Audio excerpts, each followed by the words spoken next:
Guys, you can call me Wu Mao, pro-China, traitor, whatever makes you feel better. None of that changes one structural reality. The Philippines cannot detach itself from China. Not because of ideology, not because of preference, but because of geography and economic gravity. China is our closest major power. Every country in Asia that developed, Vietnam, Malaysia, Indonesia, Thailand, now counts China as its top trade partner. The Philippines is no exception. In 2024 alone, China accounted for around one-fifth of Philippine imports, including the bulk of machinery, electronics, construction materials, and agricultural inputs. This isn't politics. This is supply chain dependency. You don't change that with slogans or wishful thinking.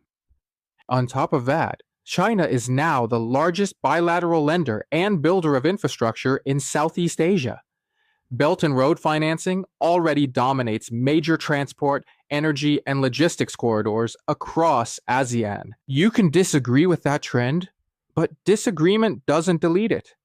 The global credit landscape is shifting, and Western institutions, IMF, World Bank, ADB, are increasingly constrained by their own funders' economic slowdowns. The US alone is sitting on over $34 trillion in debt, with rising interest burdens that limit overseas financing. Europe isn't in a better position either. Their ability to bankroll development the way they did in the 1980s to 2000s is shrinking, and anyone who follows sovereign finance knows that.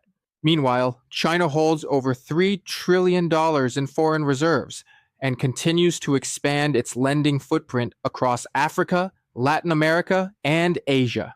If you're a developing country trying to expand connectivity, improve healthcare systems, or modernize transport, you will inevitably tap into financing that is Chinese-backed or Chinese-linked.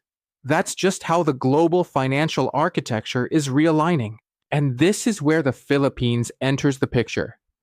A government cannot promise better services without capital.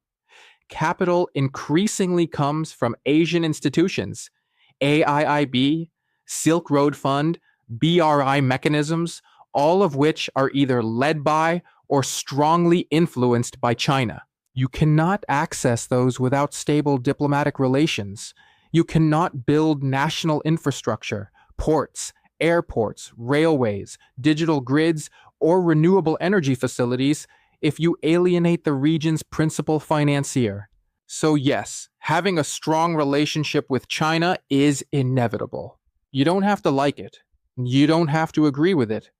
But your feelings don't rewrite the geopolitical map, and they definitely don't rewrite the financial flows that keep developing states alive.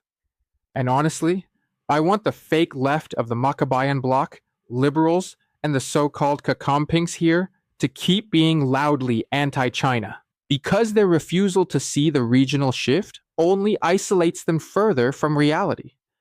While they cling to outdated narratives, people like me who understand the strategic environment will always end up on the winning side of history, because we're aligned with where global power is actually moving, not where it used to be. That's the part they hate the most.